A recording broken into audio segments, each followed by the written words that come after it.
Hello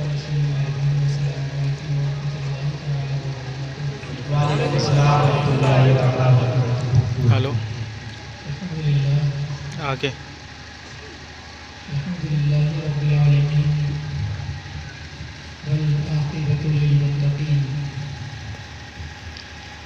الصلاۃ والسلام علی سید المرسلین وعلی آلہ واصحابہ الکریم اما بعد فاعوذ باللہ من الشیطان الرجیم بسم اللہ الرحمن الرحیم یا ایہا الذین آمنوا اتقوا اللہ وکونوا مع الصادقین صدق اللہ مولانا العظیم وبلغنا رسولہ النبی الکریم ونحن على ذلك لمن الشاهدين والشاكرين والحمد لله رب العالمين.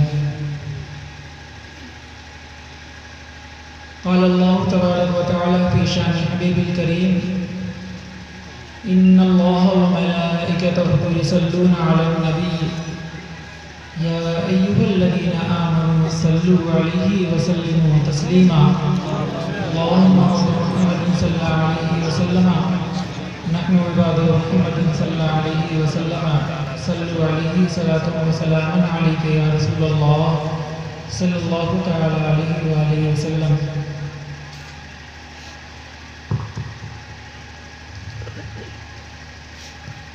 اللہ کا بے پناہ فضل و احسان ہے، اس کی دی ہوئی توفیق سے آج ہم سب یہاں بیٹھ کر جشن غوث الورا منا رہے ہیں.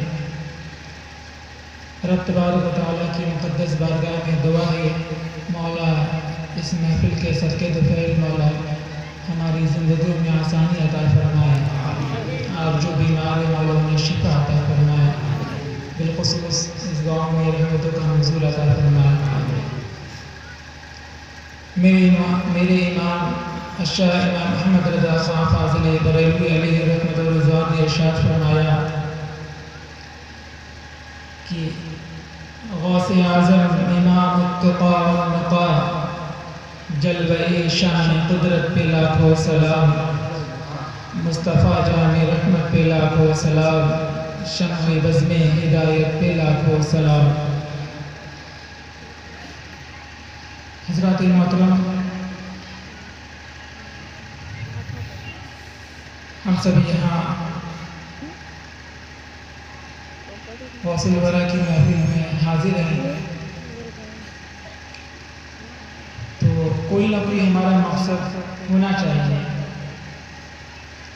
جیسے ہم اپنے گھر کو یا اپنے مکان کو یا اپنے عزیز کو، رشتہ داروں کو، گھر والوں کو، بیویوں کو، بچوں کو چھوڑتے ہیں اس مقصد سے کہ باہر جائیں گے تو پیسہ کمائیں گے، یا کسی اور کام سے ہم باہر جاتے ہیں تو کوئی نہ کوئی امید لگی رہتی ہے کہ ہم اس کام سے فلاں جگہ جا رہے ہیں. تو دنیا کے لیے، دنیا حاصل کرنے کے لیے جب گھر سے نکلتے ہیں تو کوئی امید ہوتی ہے. تو اسی طرح جب حضور کی محفل میں آئے تو یہاں بھی کوئی امید لے کر آئے. اب وہ امید آپ کے اوپر ہے، آپ جیسی لے کر آئے. اکثر لوگ کھانے کی امید لے کے آتے، چلو آج لنگر ملے گا، آج چلو لنگر ملے گا. لنگر تو ہر جگہ ملتا ہے، جس بارگاہ میں جاؤ وہاں لنگر ملتا ہے. لنگر کھانا بھی چاہیے، بہتر ضروری ہے، لیکن لنگر سے شفا بھی ملتا ہے، لیکن کھانے والے کا مقصد کیا ہے اور ارادہ کس ارادے سے وہ کھا رہا ہے. کیا بات ہے، ارادہ بہتر ہونا چاہیے. اسی طرح ہم محفل میں بھی آئے اور یہ ارادہ کر کے گھر سے چلے، بڑے پڑھے ہوں یا نہ پڑھے ہوں، یہی تو غوث اعظم کا فیضان ہے کہ گھر سے ارادہ کرتے چلے کہ مولا ہم تیرے محبوب کی محفل میں جا رہے ہیں. کچھ سمجھ میں آئے یا نہ آئے، لیکن کوئی ایک چیز لے کر آؤں گا جس پر میں زندگی بھر عمل کروں.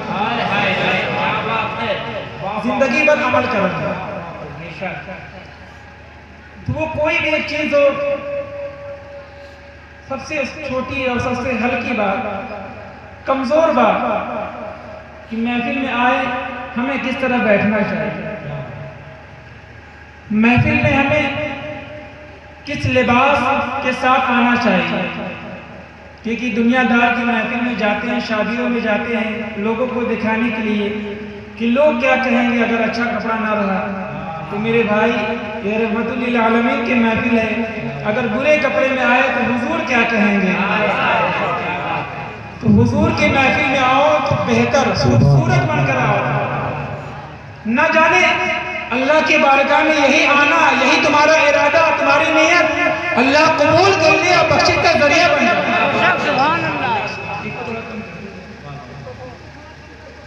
بخشش کا ذریعہ بن جائے. تو میرے بھائی، جب بھی آئے کوئی ایک ارادہ لے کر آئے. جب بھی کسی یہی محفل نہیں، میرے بعد بہت ساری محفل، اس کے بعد بہت ساری محفل ہوں گی، بتانے والے بہت سارے ہوں گے، لیکن ایک بات میں بتاؤں آپ کو، اس بات پر ضرور عمل کریں. جب بھی گھر سے نکلے کسی بھی محفل میں، جب بھی حضور کی محفل ہو، کہیں کی بھی ہو، کسی کے گھر کی، چاہے غریب کے گھر کی ہو، چاہے امیر کے گھر کی ہو، فیضان اتنا ہی ملتا ہے. کیونکہ اس محفل میں کوئی بھید بھاؤ نہیں ہوتا، اس در پر کوئی بھید بھاؤ نہیں ہوتا.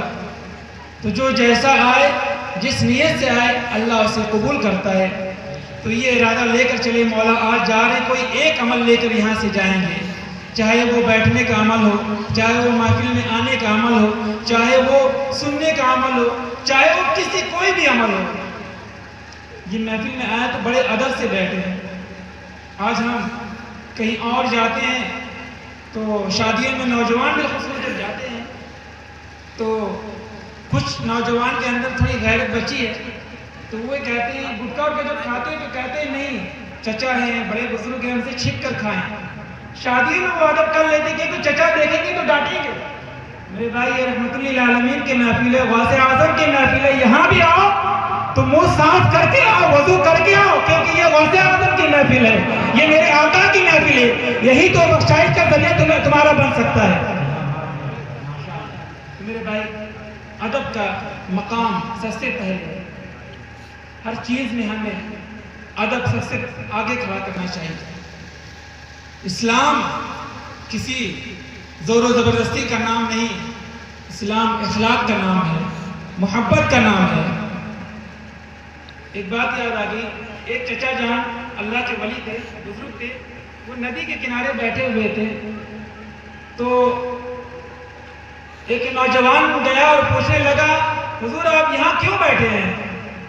تو اللہ کے ولی نے کہا کہ میں اس لیے اس انتظار میں بیٹھا ہوں کہ یہ دریا کا پانی سوکھے تو میں دریا پار کر جاؤں. کیا کہا؟ کہ دریا کا پانی سوکھے تو میں دریا پار کر جاؤں. وہ نوجوان ہنسنے لگا اور کہا چچا جان، ہنسنے لگا تو چچا نے پوچھا، وہ جو بزرگ تھے انہوں نے پوچھا کیوں ہنس رہے؟ کہا چچا آپ کی بات پر ہنسے. یہ کہا کیا ہوا، میں نے کون سی مسخری بات کہہ دی؟ کہا آپ نے کہا ابھی تو کہ دریا سوکھ جائے تو میں دریا پار کروں. دریا پار کرنے کے لیے اس انتظار میں بیٹھا ہوں کہ دریا پار سوکھے تو میں پار کروں. تو نوجوان نے ہنس کر کہا چچا دریا تو اس جنم میں سوکھے گی نہیں، نہ آپ دریا پار کریں گے. اتنا کہنا تھا جب نوجوان کا، تو ان بزرگ نے پلٹ وار کہا کہ یہی تو میں سکھانا چاہتا ہوں، یہی تو بتانا چاہتا ہوں. تم کہتے ہو کہ گھر کی ذمہ داریاں ہیں، بیوی کی ذمہ داریاں ہیں، بچوں کی ذمہ داریاں ہیں. ختم ہو جائے تو رب کے گھر آؤں گا، ختم پوری ہو جائے تو رب کی بارگاہ میں آ کے سجدہ کروں گا. میرے بھائی، جس طرح دریا کا پانی نہیں سوکھ سکتا، اس طرح تمہاری ذمہ داری بھی پوری نہیں ہو سکتی. آج موقع ہے رب کی بارگاہ میں.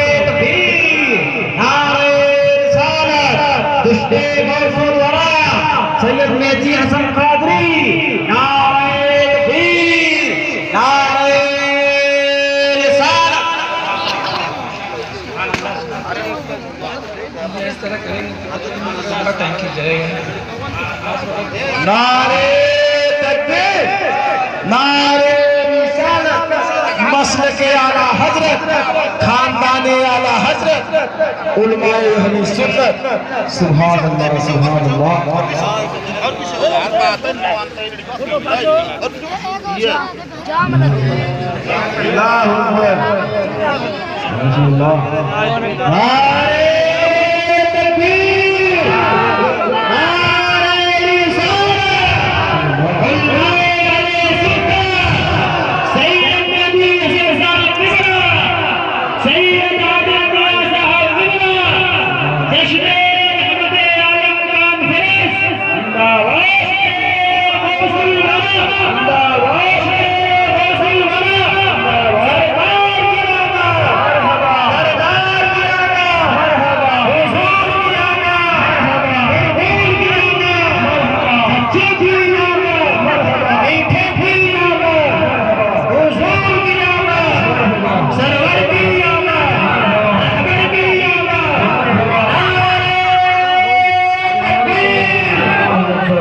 بگڑی ہوئی قسمت میرے آقا سنبھال دیتے ہیں بگڑی ہوئی قسمت میرے آقا سنبھال دیتے ہیں جو میرے آقا سے روٹھ جاتا ہے میرے آقا اس کو دعا دیتے ہیں میرے آقا اس کو دعا دیتے ہیں فرشتے نبی کے سہر سے گلاب اسی بگڑی میں ڈال دیتے ہیں جو قدموں سے چلے اٹھائے دیتے ہیں جو ڈوبا ہوا سورج نکال دیتے ہیں جو کافروں کو کلمہ پڑھا دیتے ہیں جو بیٹا مانتا ہے اپنے ماں باپ کا کہنا میرے آقا اس کو مدینہ دکھا دیتے ہیں سبحان اللہ حضرات ایک ضروری اعلان سماعت فرمائیں ہمارے گرام پنچایت کے سیکریٹری اشوک پرجاپتی اپنے کمیٹی میں 2500 روپیہ جمع کیے 2500 روپیہ جمع کیے ہیں اللہ تبارک و تعالیٰ ان کے کاروبار میں اور خیر و برکت عطا فرمائے آمین درود و پاک پڑھ لیں صلی اللہ علیہ وسلم اللہم صلی اللہ علیہ وسلم صلاۃ والسلام علی رسول اللہ صلی اللہ علیہ وسلم تو میرے بھائی اس طرح کریں گے تو تقریر نہیں ہو پائے گی اگر آپ کو دینے کا شوق ہے تو بیٹھے ہوئے ہیں آپ یہیں سے مسافہ کر لیں تو قبول ہو جائے گا اب تقریر کے بعد ہی مل سکتے ہیں یہ ہے ٹائم بہت زیادہ نہیں ہے میں جو ضروری بات کہنے کے لیے حاضر ہے اسے سماپت کریں میں نے جس آیت کریمہ کو تلاوت کرنے کا شرف حاصل کیا ہے یا ایھا الذین آمنوا اتقوا اللہ وکونوا مع الصادقین اے ایمان والو اللہ کے ساتھ اے ایمان والو اللہ سے ڈرو اور سچوں کے ساتھ ہو جاؤ تو سچوں کی بارگاہ کیا ہے سچے کون لوگ ہیں قرآن نے تو یہ حکم دے دیا کہ اے ایمان والو اللہ سے ڈرو سچوں کے ساتھ ہو جاؤ تو میں نے قرآن مقدسہ سے پوچھا انہیں تو سچوں کے ساتھ رہنے کا حکم دے دیا لیکن سچوں کی بارگاہ نہیں بتایا کہ سچے ہیں کون سچے کون لوگ ہیں سچوں کی پہچان کیا ہے تو قرآن نے جواب دیا انعم اللہ علیہم من النبیین والصدیقین والشہداء والصالحین نبیین سچے ہیں صدیقین سچے ہیں شہداء سچے ہیں صالحین سچے ہیں صاف لفظ میں یوں کہہ لیں کہ غوث اعظم سچے ہیں خواجہ غریب نواز سچے ہیں مخدوم سمرا سچے ہیں مخدوم ابراہیم سچے ہیں میرے بھائی بزرگوں کی بارگاہ میں آپ آئے تو صحیح میرے غوث اعظم تو وہ ہے ہم تو بڑے خوش نصیب ہیں کہ ہمارے بیچ بڑی بڑی ہستیاں آرام فرما رہی ہیں غوث اعظم جیسے بادشاہ ہمارے پاس خواجہ غریب نواز جیسا راجہ ہمارے پاس مخدوم سمرا جیسا بادشاہ ہمارے پاس حضور خلیق ملت جیسا بادشاہ ہمارے پاس اتنی بڑی بڑی ہستیاں ہمارے پاس جب موجود ہیں